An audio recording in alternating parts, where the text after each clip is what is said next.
Hello my dear friends, welcome to my channel.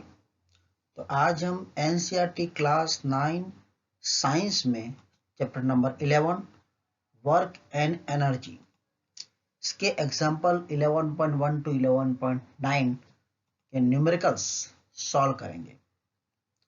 और यदि आप नए हैं और आपने मेरा चैनल सब्सक्राइब नहीं किया है तो प्लीज़ सब्सक्राइब कर लीजिए, जिससे भविष्य में आने वाले वीडियो का नोटिफिकेशन आपको मिलता रहे।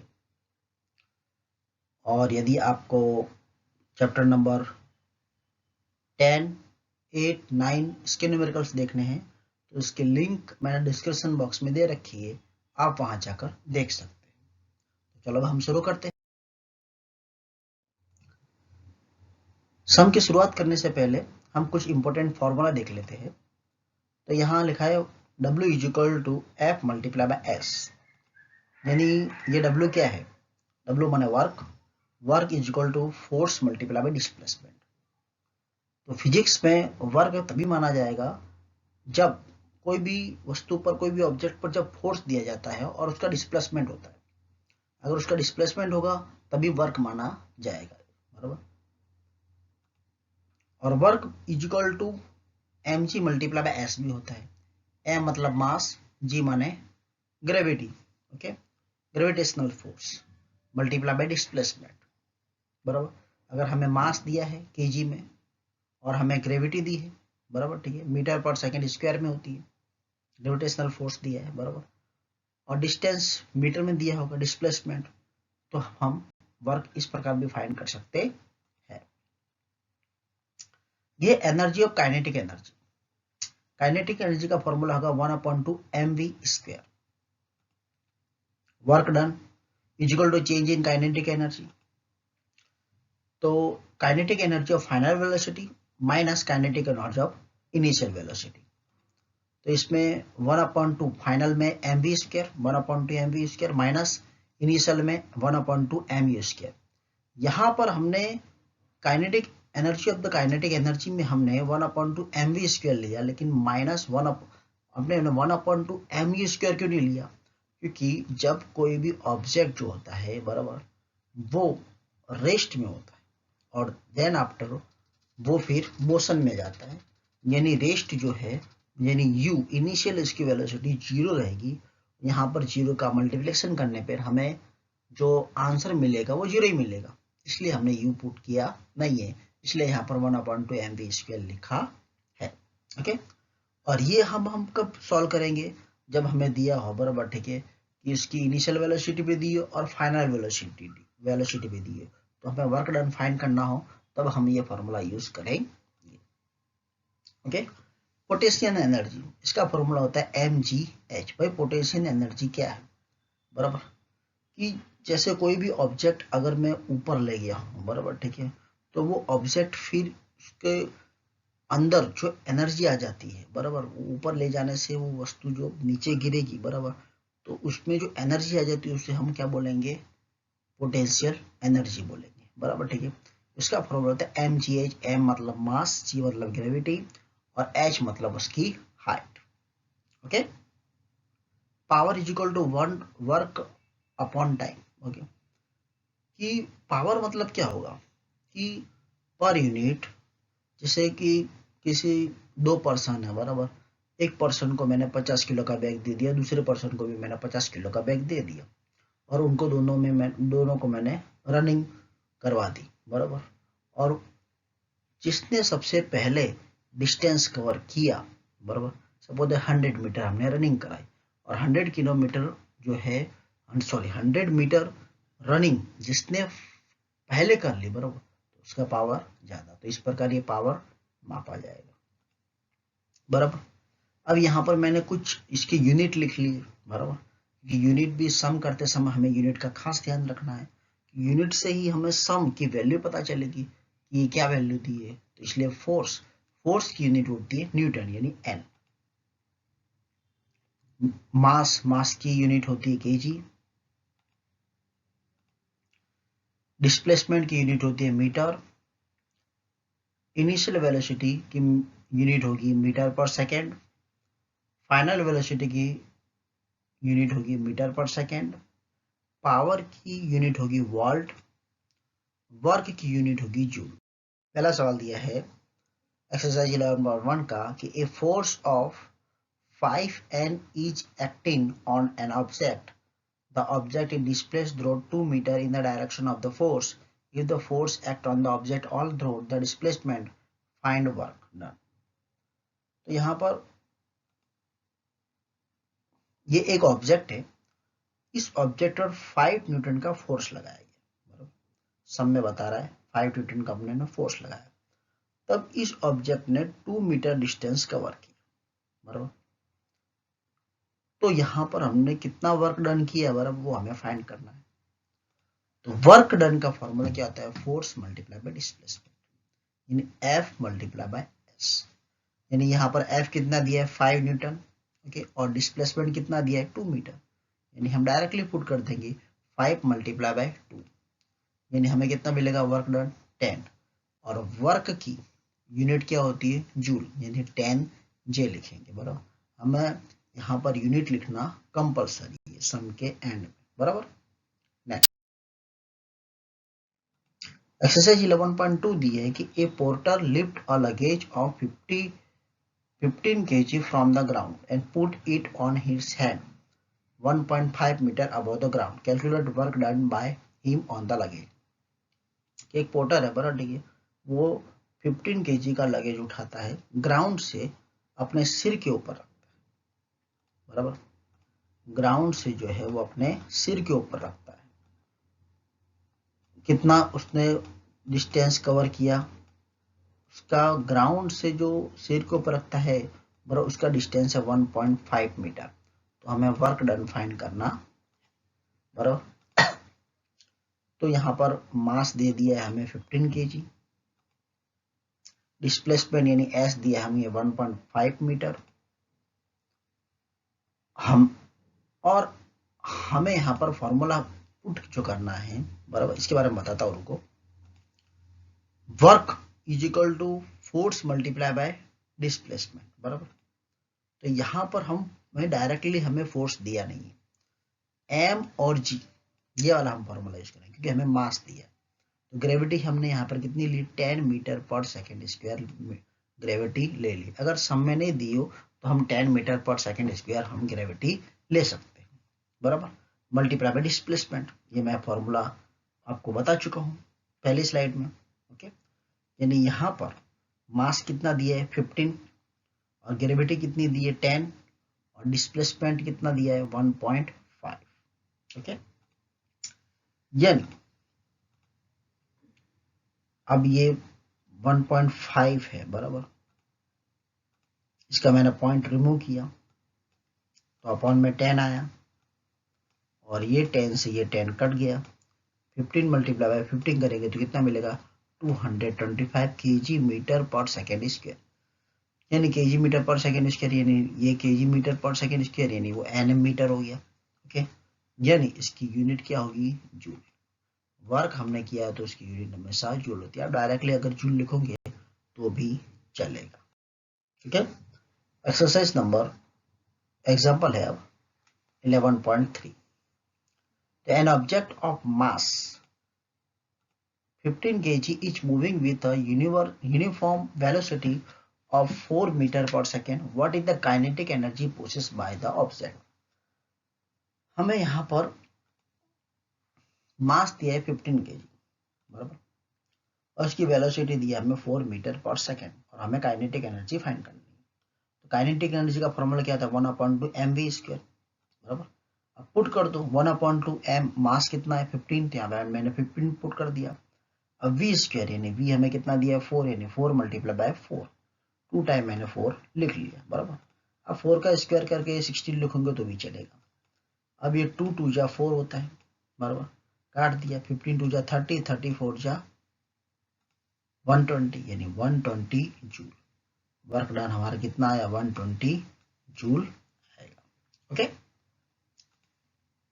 The kinetic energy of the object is 120 joule, okay. Next 11.4 the example, what is the work to be done to increase the velocity of a car from 30 km/h to 60 km/h if the mass of car is 1500 kg। अब यहाँ पर एक जो car है, बराबर, ठीक है, उसकी स्पीड जो है वो इंक्रीज हो रही है, 30 km/h की स्पीड से जा रही है, और फिर उसकी वेलोसिटी चेंज होकर 60 km/h हो गया है, और उसका मास हमें दिया 1500 kg दिया है, यानी मास मैंने लिख लिया 1500 kg। ओके, इसकी इनिशियल वेलोसिटी दी है हमें, यानी u इज इक्वल टू दिया हमें 30 km/h। अब ये km/h दिया, यानी हमें इसको मीटर/सेकंड में चेंज करना पड़ेगा। यानी मैंने क्या किया, किलोमीटर, तो 1 kilometre is equal to 1000 metre होता है, यानी 1000 से मल्टीप्लाई कर दिया, और मुझे पर सेकंड में चेंज करना है, यानी 1 आवर में कितने सेकंड होते हैं, 3600 सेकंड होते हैं। ओके, यानी अब मैं इसको मीटर/सेकंड में चेंज करूंगा। ओके, ये भी 0 से 0 कट, ये 0 से ये 0 कट, और इसको डिवाइड करेंगे तो कितना आएगा, 12 3 जा 36। अब इसको रिड्यूस कर दो, यानी 50 अपॉन कितना आएगा, 3 1 जा 3 3 2 जा 6। ओके, अब इसको रिड्यूस करो, ये 12 है, बराबर, ठीक है, तो 100/12 है, 100/12 है, बराबर। इसको रिड्यूस करो, यानी 50/6 आएगा। फिर इसको रिड्यूस करो, 2 से डिवाइड करो, तो 25 2 जा 50 और 3 2 जा 6, यानी 25/30 आएगा, बराबर। इसको मैं यहाँ पे इरेज कर देता हूँ, 25/30 मीटर/सेकंड। अगर इसको अपने को पॉइंट में लिखना है तो लिख सकते हैं, लेकिन डायरेक्टली ये पुट करने पे भी हमारा आंसर आ जाएगा, बराबर, ठीक है, इजीली आएगा, इसलिए मैंने ऐसा का ऐसे रखा।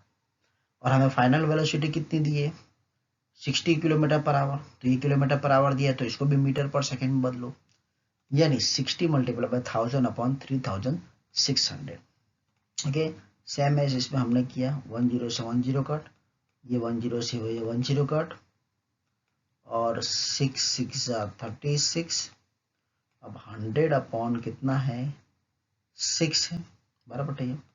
इसको रिड्यूस करो 2 से, यानी 50/3 आएगा, यानी 50/3 मीटर/सेकंड मिल गया हमको। ओके, अब हमें फाइंड करना है वर्क डन, फाइंड करना है, यानी work done is equal to change in velocity. यहाँ पर वेलोसिटी चेंज है, तो मैंने फॉर्मूला बता चुका हूँ मैं पहले, यानी kinetic energy of final velocity minus kinetic energy of initial velocity. इसका फॉर्मूला क्या होगा, 1/2 mv² माइनस 1/2 mu²। अब हमें यहाँ क्या कौन कौन सी वैल्यू दी है, मास हमें दिया है 1500 kg, तो मैंने यहाँ पे 1/2 m की जगह मैंने लिख लिया 1500 kg। v हमारा ये आया, ये हमारा v आया 50/3, बराबर, ये हमारा v आया, तो ये मैंने यहाँ पर पुट कर दिया, या v² यानी 2 टाइम लिख दिया, माइनस का माइनस 1/2, मास हमारे पास कितना 1500, मल्टीप्लाई बाई ये हमारा u आया 25/3, तो 25/3 और 25/3 मैंने पुट कर दिया। अब मैंने क्या किया कि ये जो है 3 5 जा 15 किया, बराबर, 3 5 जा 15, यानी यहाँ पे 500 आ गया, और ये 2 से इसको डिवाइड किया, 25 2 जा 30,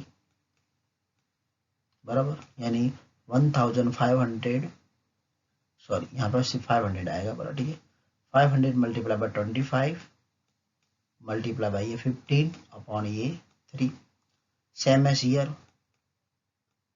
5 3 जा 15, यानी यहाँ पे 5 आया, 00 यानी 500, इसको भी काटो, इसको इससे काटा, यानी 250, यानी 250 multiply by 25 multiply by 25 upon ये 3 का 3। ओके, अब इन सब का मैंने मल्टीप्लाई कर दिया, यानी मेरे पास कितना आएगा 6,25,000, और इन तीनों का मैंने मल्टीप्लाई किया, यानी 1,56,250, 1,56,250, इनका एलसीएम 3 मिल गया, और ये 6,25,000 में से 1,56,250 माइनस करेंगे तो हमें कितना मिलेगा 4,68,750, अब इसको मैंने इससे डिवाइड कर दिया, यानी मुझे कितना मिलेगा 1,56,250 जूल। ये वर्क डन है, यानी उसकी यूनिट क्या होती है जूल, यानी हमने जे लिख लिया। ओके, चलो नेक्स्ट सम 11.5 दिया है कि find the energy possessed by an object of mass 10 kg when it is the height of 6 meter above the ground। अब इस सम में क्या है कि एक 10 kg का ऑब्जेक्ट है, बराबर, ठीक है। उस 10 kg के ऑब्जेक्ट को ऊपर ले जाया जा रहा है। जब भी वस्तु ऑब्जेक्ट ऊपर ले जाएगी, यानी हम क्या क्या फाइंड करेंगे, पोटेंशियल एनर्जी। कौन सी एनर्जी, पोटेंशियल एनर्जी, बराबर। तो यहाँ पर m कितना दिया, 10 kg दिया है, और हाइट हमें जो ऊपर ग्राउंड के ऊपर ले जा रहे हैं उसकी हाइट हमें 6 मीटर दी है, और हमें यहाँ पर जो g लेना है वो 9.8 मीटर पर सेकेंड स्क्वायर लेना है, यानी हम 9.8 ही लेंगे जितना दिया है सम में। तो पोटेंशियल एनर्जी का फॉर्मूला होता है mgh। m हमारे पास 10 है, g हमारे पास 9.8 है, और h हाइट कितनी है 6 है, बस पुट कर दो, यानी m 10, g ग्रेविटी जो है वो 9.8, अगर 9.8 नहीं दी होती हम 10 लेते, बराबर। मल्टीप्लाई बाय h कितना है 6, पॉइंट हटाया तो अपॉन यहाँ पर पॉइंट हटाया तो नीचे 10 रखा, तो 10 से 10 कट कर दो, तो 98 मल्टीप्लाई बाय 6 करेंगे, यानी 588 जूल हमें आंसर मिलेगा। ओके, यानी हमें पोटेंशियल एनर्जी जो है वो 588 मिलेगी। नेक्स्ट 11.6 दिया है कि an object of mass 12 kg is certain height above the ground. एक ऑब्जेक्ट है जो ग्राउंड से अमुक हाइट पर है, 12 kg का ऑब्जेक्ट है। If the potential energy of object is 480 joule, अगर उस ऑब्जेक्ट की पोटेंशियल एनर्जी हमें 480 जूल दी है, तो find the height of the object is with respect of the ground given g equal 10 metre पर सेकेंड स्क्वायर दिया है। तो यहाँ पर हमें मास दे दिया 12 kg और पोटेंशियल एनर्जी हमें दी है 480 जूल, और जी हमें दे दिया 10 मीटर पर सेकेंड स्क्वायर। तो पोटेंशियल एनर्जी का फॉर्मूला होता है mgh। तो यहाँ पर पोटेंशियल एनर्जी हमें दे दी 480, तो हमने 480 पुट कर दिया। मास हमें दिया 12, तो हमने 12 पुट किया। ग्रेविटी हमें दी है कितनी 10, तो हमने 10 पुट कर दिया, और हाइट हमको यहाँ पर फाइंड करनी है। ओके, अब मैं क्या करता हूँ, अब ये दोनों जो है वो मल्टीप्लाई में तो डिवाइडेशन में आ जाएंगे, यानी मैं लिख सकता हूँ h equal to 480 upon 12 multiply by 10, 0 से 0 और 12 4 जा 48, यानी हमें हाइट कितनी मिलेगी 4 मीटर, यही हमारा आंसर होगा। Okay, the object is at height of 4 metre. Next sum, अगला सवाल दिया है कि 2 girls each of weight 400 n। देखो 2 गर्ल का हमें वेट दिया है, लेकिन ये हमें n में दिया है, बराबर, केजी में नहीं दिए, n में दिए। Climb up the rope throat और height of 8 meter. We name one of the girl is A. हमने नाम दे दिया, एक गर्ल का नाम ए दिया, अदर को बी नाम दे दिया। Girl A take 20 second while B take 50 second to accomplish this task. तो ये टास्क कंप्लीट करने में गर्ल ए जो है वो 20 सेकेंड का समय लगाती है, और गर्ल जो बी है वो 50 सेकेंड का समय लगाती है। What is the power expended by the each girl.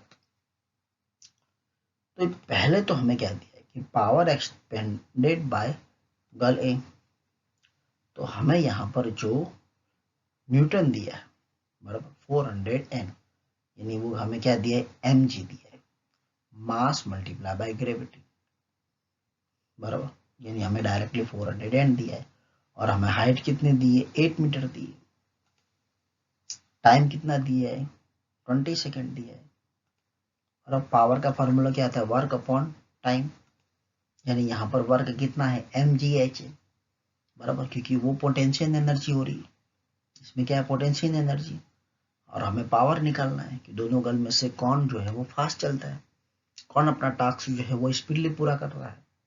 यानी mgh, यानी हमें यहाँ पर जो 400 n दिया है वो हमें mg की वैल्यू दी है, बराबर। kg दिया होता तो हम kg पुट करते, फिर वो ग्रेविटेशनल फोर्स 10 पुट करते, लेकिन यहाँ पर तो हमें 400 न्यूटन दिया है, हमें यहाँ पर mg की जगह हमने 400 लिख लिया। हाइट कितनी दी हमें 8, तो 8 लिख ली। टाइम कितना दिया 20 सेकेंड, यानी 20 लिख दिया। अब ये 0 से 0 मैंने काट दिया, 2 4 जा 8 और 4 4 जा 16, यानी 160। अब पावर की यूनिट क्या होती है वोल्ट, यानी इसे हम डब्ल्यू से दर्शाएंगे, बराबर। ऐसे ही सेम एज हम सेकंड गर्ल का फाइंड करेंगे, तो power expended by girl B, तो power is equal to work upon time, यानी पोटेंशियल एनर्जी अपॉन टाइम, यानी mgh अपॉन टाइम। उस गर्ल का वेट भी तो उतना ही है 400 ही, लेकिन वो टाइम कितना लगा रही है, वो 50 सेकंड लगा रही है, टाइम की जगह हम लिखेंगे 50 सेकंड। ये 0 से 0 कट, 5 8 जा 40, और 8 मल्टीप्लाई बाई 8 कितना होता है 64, यानी उसका पावर कितना है 64 और इसका पावर कितना है 160। तो power expended by girl A is 160 and power expended by the girl B is 64। Okay, the next sum दिया है 11.8 का कि a boy of mass 50 kg run up staircase of 45 step in 9 seconds. If the height of each step is 15 centimeter, find his power. यानी यहाँ पे मास दे दिया boy का 50 kg, gravity हमें दी है 10 मीटर पर सेकेंड स्क्वायर। अब ये जो हाइट है, अब ये जो बॉय जो है वो सीढ़ी चढ़ रहा है, बराबर, और ये जो स्टेयर केस चढ़ रहा है उसका मेजरमेंट, ओके, ईच स्टेप कितना है 15 सेंटीमीटर का है। ऐसे वो 45 स्टेप चढ़ता है, बराबर। अब यानी 45 मल्टीप्लाई बाय 15 करेंगे, हमें कितना मिलेगा 675 सेंटीमीटर। ये इतना हमें उसकी हाइट मिलेगी, इतना ऊपर वो चढ़ा, यानी वो हाइट हमें मिलेगी, इतना डिस्टेंस उसने कवर किया। लेकिन हाइट हम किस में मापते हैं, मीटर में, और ये तो सेंटीमीटर में दी है, तो हम इसे 100 से डिवाइड करेंगे, यानी 2 संख्या बाद पॉइंट आ जाएगा, यानी हमें इसकी हाइट जो है वो 6.75 मीटर मिलेगी।